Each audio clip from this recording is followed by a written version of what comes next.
Hawaii, I promised that I would give a tour of my boat. And so this is the start of that. I'm going to start from the outside. So this is a 26-foot Nordic tug. It's small enough, I think, that I can operate it on my own. That's hopeful.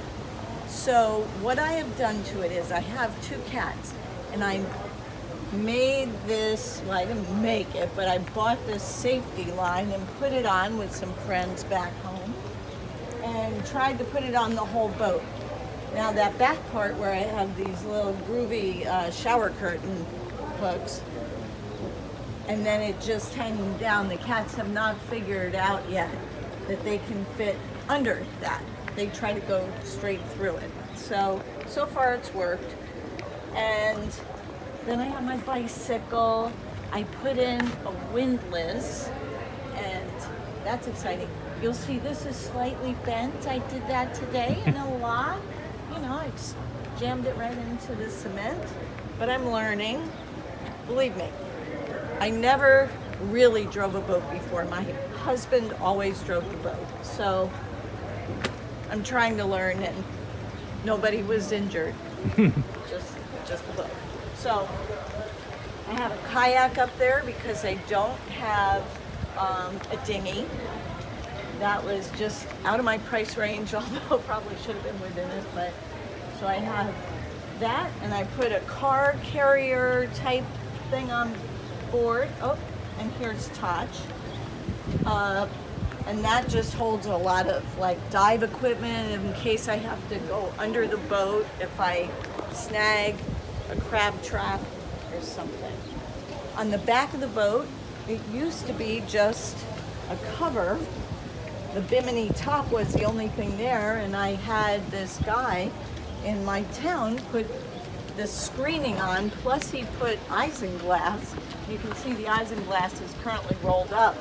I could store it in the boat, but really, storage is quite tight, so I don't do that. In the stack is my propane for the stove. This is my RV air conditioner. It's great because I don't have to look at sea strainers or do bromide pill tablets, etc. If anybody knows about boating, which I just only know a little bit. Oh, and I bought this really groovy cat catcher, and it extends out. That's my cat catcher. Okay, so why don't you come in and I'll show you the inside. Now, my brother-in-law, Dave, is taping this, and he's going to get up on the boat, so there will be a little up and down video action. Come on in.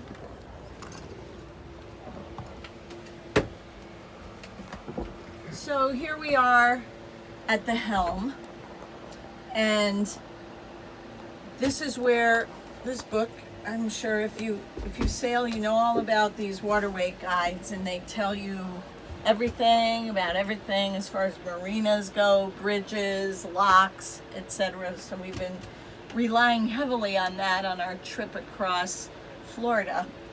We are now in day 3, and we're in Clewiston, so very exciting.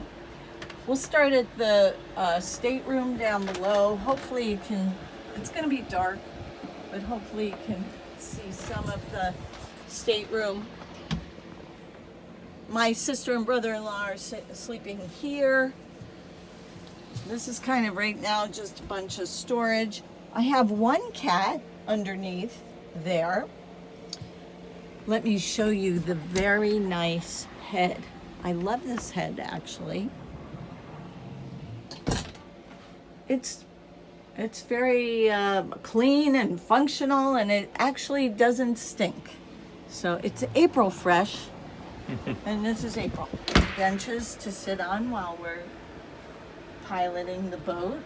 I have arrows where my, what is the word I want?